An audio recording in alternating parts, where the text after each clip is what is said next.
Hello everyone, we are starting a new chapter that is the understanding laws of the civics. Now laws basically अगर हम पढ़ें law के बारे में तो हमें पता है all the terms and conditions which are mentioned in the constitution and we have to follow all these things are considered as the laws.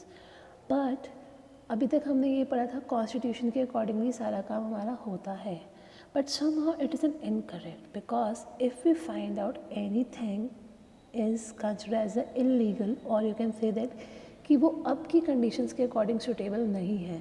So in that situation we can make a changes or you can say that amendments in the constitutions so that according to the upcoming demands or the recent demands of the people we can able to make a new rules and regulations over there. Clear? All the laws which is made over here in our country is made in the parliament. Now let us have a look that how laws are made.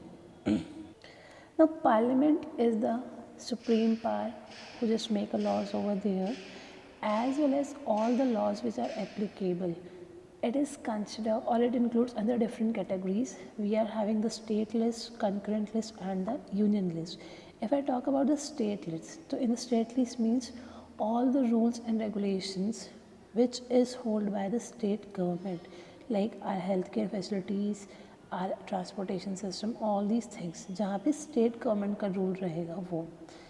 Concurrent list means जहाँ पे हमारे पास union list union government और state government दोनों मिलकर यहाँ पे काम करते हैं जैसे कि we are having some area education, electricity, drugs and all these areas.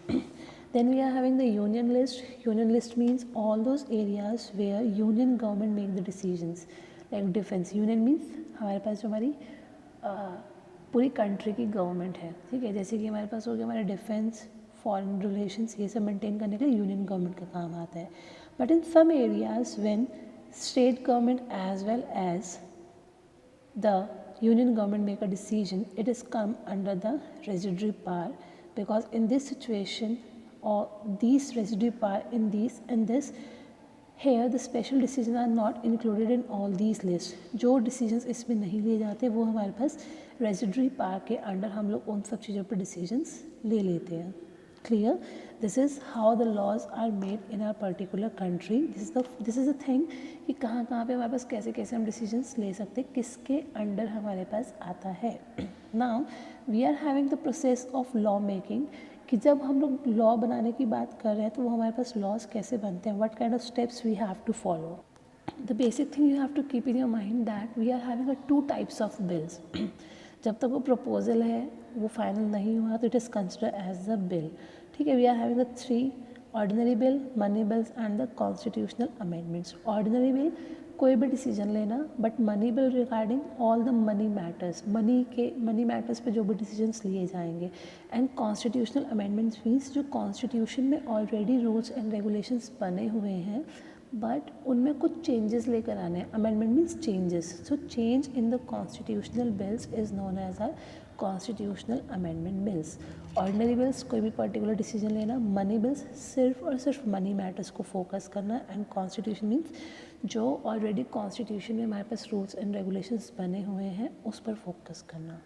Now all these ordinary bill and constitutional amendment bill is taken by the both the houses, Lok Sabha and the Rajya Sabha. दोनों हाउसेस की वहाँ पे हमें क्या होता है, discussions होते हैं, परमिट होता है, वोटिंग होती है, तभी हमारा बिल पास ऑन होता है.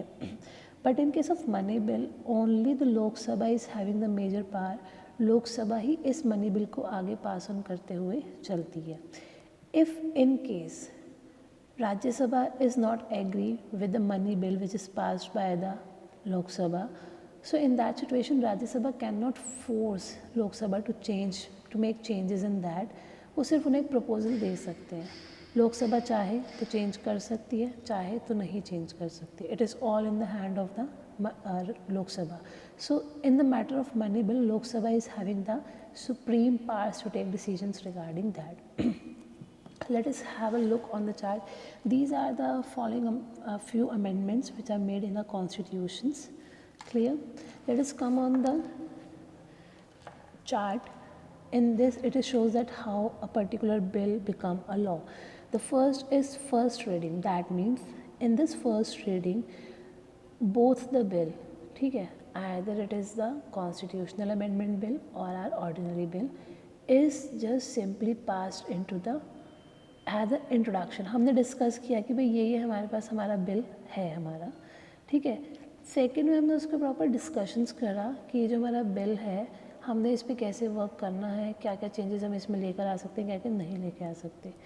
इफ़ इन दिस सिचुएशन अगर उन्हें लग रहा है कि चेंजेस आने चाहिए तो वो करेंगे, नहीं तो नहीं. अगर नहीं किया तो थर्ड रीडिंग में हमारे पास एक फाइनल ड्राफ्ट बन गया है और हमने उसके अकॉर्डिंगली हमारी वोटिंग करी है. वोटिंग में हमने राज्यसभा और लोकसभा के दोनों मेंबर्स ने देखा कि हमारा बिल पास ऑन होगा कि नहीं होगा, ठीक है. After this if in case नहीं सिचुएशन नहीं बन पा रही then joint session will take place. और उस जॉइंट सेशन में सपोज प्रेसिडेंट ने भी कह दिया कि भाई मैं इससे एग्री नहीं हो रहा हूँ, तो उसमें फिर हमारा जॉइंट सेशन होता है जिसमें हमारे लोकसभा और राज्यसभा मिलकर डिसीजन लेते हैं कि फाइनल डिसीजन क्या होना चाहिए, ठीक है. अगर हो गए चेंजेस के साथ आ गया तो वो कब होगा, हमारा चेंजेस जॉइंट सेशन में होगा. इफ़ इन केस उस जॉइंट सेशन में भी कोई चेंजेस नहीं हुए तो प्रेसिडेंट के पास कुछ भी ऑप्शन नहीं है, प्रेसिडेंट को उस पर्टिकुलर सिग्नेचर करने हैं उस बिल पे एंड देन वो हमारा बिल जो है एज एन लॉ हमारा पास ऑन हो जाता है, ठीक है. So these are the following steps which is to be followed while making a law of our country. In these paragraphs we are having the proper detail जो मैंने explain करा है उन्होंने यही सब इसमें आपको बता रखा है. Just go through with this. If any doubt then you guys can ask from me. Now the next topic is we are having the role of a people in law making. अब हम being अब democracy की बात करते हैं तो it's rule of people, ठीक है, हम लोगों का ही रूल है. तो अब हम लोग भी तो कोई ना कोई डिसीजन लेते होंगे ना, हमारा भी तो कोई रोल प्ले रहता होगा डिसीजन लेने में, कोई नया लॉ बनने में. येस ऑब्वियसली हमारे पास रहता है, but these decision are taken over by the representatives. हमारे रिप्रेजेंटेटिव्स हमारे बिहाफ पे वहाँ पर डिसीजन लेते हैं. बट सम टाइम अगर हमें ऐसा लग रहा है कि जो पर्टिकुलर लॉ हमारा फ्रेम हुआ है we are not in the favour of that particular law or we need to change these laws. So in that situation we can raise our voices and we can just make the new laws. हम कह सकते हैं, demand कर सकते हैं कि हमें new laws चाहिए so that we can able to do all these things in a proper systematic way. And we can just make a pressure on the government. How we can make the pressure? By holding the public meetings. जैसे भी हमारे पास जो farmers का चल रहा है, protest चल रहा है, वो क्यों चल रहा है, क्योंकि वो उस लॉ से खुश नहीं है, ठीक है. So in this way they can hold the public meetings, they can hold the marches against them, or sometime lawyers, NGOs, all these people plays an important role to make a final law in the favor of the people. Now laws, we are having a few examples of the laws which is made with the help of people's efforts. The first is Protection of Women from the Domestic Violence Act. This act was passed in 2005. इससे पहले कोई भी law females के लिए नहीं था उन्हें protect करने के लिए. Now according to this law if they find out that any of the women is facing a problem regarding her security, it may be domestic violence, any kind of ill treatment, physical violence, mentally किसी को torture करना, all these things.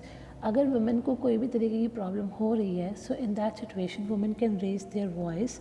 According to the law is the protection of women from violence act 2005, ठीक है. अब इस law में ये भी पास हुआ कि सपोज़ अगर कोई वाइफ है, अगर कोई डॉटर है, अगर कोई बहन है, तो इन that situation they have the proper right in the property of the father, ठीक है. ऐसा नहीं है कि भाई उन्हें उसके घर से निकाल दिया बिना कोई प्रॉपर्टी दिए हुए. इफ़ इन केस निकाल रहे हैं so in that situation they are having the right to have the they are having a right to property as well. Clear? The next one we are having is Right to Information Act. According to this act is also passed in 2005. According to this act we are having the proper right that अगर कोई भी काम हो रहा है तो हम पूछ सकते हैं कि ये काम कैसे हुआ, क्यों हुआ और कैसे नहीं हुआ. सपोज़ अगर मैं गवर्नमेंट राशन शॉप्स जो हमारे पास खुली होती है मैं वहाँ गई हूँ, उन्होंने बोला भाई हमारे पास ये सामान नहीं है but according to the ration card हमें ये सब मिलना चाहिए था, तो I can raise my voice against that why you are not having such kind of stock with you जब गवर्नमेंट ने हमें दे रखा है, ठीक है. तो in this situation right to information means we are having the proper right that we can seek the information from the government officials as well, और वो हमें मना नहीं कर सकते, they have to answer us. Now the next we are having is Street Vendor Act 2014. Now अब बहुत सारे लोग विलेजेस से शिफ्ट होकर माइग्रेट होकर सिटीज़ में आते हैं so that they can able to earn their livelihood.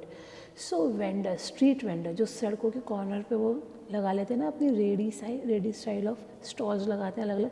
So this is the basic earning for them कि वो वहाँ से अच्छा खासा पैसा कमा सकते हैं so that they can able to earn their livelihood. But in that also sometime these vendors were harassed by the police officers as well as some other peoples.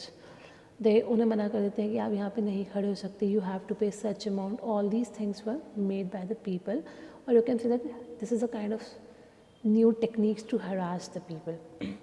So in 2014 several NGOs made an efforts so that they can able to remove all these harassment from the of the street vendors. Now what kind of initiatives they took in the 2000 right to life was there. In 2010 the Supreme Court recognized all these things and they just start giving the license to the vendors कि भाई अगर आपने अगर street side में अपने stalls लगाने हैं तो you can take a license from us, then you are free to have your stalls on the street corners. ठीक है, इस सिचुएशन से क्या हुआ, अब स्ट्रीट वेंडर्स भी हमारे पास प्रोटेक्ट होना स्टार्ट हो गए. The next one we are having is protect against unpopular laws. कई बार कुछ लॉज ऐसे बन जाते हैं जो ऐसे जितने पॉपुलर नहीं है, सबके लिए नहीं बने, but still we are not in the favour of all these laws. तो in this situation we can protest against the laws by disobey them, as well as we can make some several laws. We are having some laws over there, like you can see that scheduled tribes and other traditional forest dwellers. So we can make the protest. अब protest कैसे करेंगे, उन rules and regulations को follow करना ही बंद कर दो. ठीक है. The next one we are having is salt law. Salt law is a very common law. ये बहुत पहले महात्मा गांधी ने किया था. डांडी मार्च इसमें उन्होंने कहा था that because Mahatma Gandhi was not in the favour कि सिर्फ और सिर्फ ब्रिटिशर्स ही सॉल्ट पे उनको ब्रिटिशर्स को ही राइट हो सॉल्ट पे, क्योंकि इंडियंस हैड टू पे द टैक्सेस ओवर देयर. सो उन्होंने भी उस लॉ को प्रोटेस्ट करा, उस लॉ के अगेंस्ट गए. साबरमती आश्रम से वो डांडी तक खुद गए और उन्होंने वहाँ पे जाके खुद ही सॉल्ट को बनाया जाकर. So in this way he just make the salt law. उन्होंने वहाँ पर सॉल्ट लॉ का भी डिसओबे कर दिया था. The next we are having is OBC reservations. 1992 में सुप्रीम कोर्ट ने हमारे पास कुछ दिया था, ऑर्डर पास ऑन किया था that 27% of the seats should be reserve for the other backward classes, but this system was not followed by everyone. So in that situation the case was filed by the Indira Sahni over there.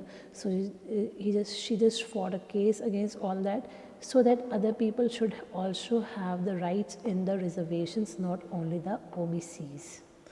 The next is the laws related to the prevention of terrorism. इन्होंने यहाँ पे बहुत सारे laws बनाए ताकि हम लोग terrorism से भी अपने आप को प्रोटेक्ट करते हुए चल सकें. Because during that period of time Jammu and Kashmir या अदर एरियाज़ में हमारे पास बहुत सारे टेररिस्ट अटैक्स होने स्टार्ट हो गए थे. तो उस टाइम पे हमारे पास armed force special powers act pass on हुआ, जिसमें उन्होंने यहाँ पर स्पेशल पावर्स दी if you need to follow a kind of government, if you are having any kind of insecurities in that situation we can just offer some new powers which is considered as the protection from the terrorism. Clear? So that's all about the chapter. Kindly go through with this. If any doubt, then you guys can ask your problems. Till then, take care and bye bye.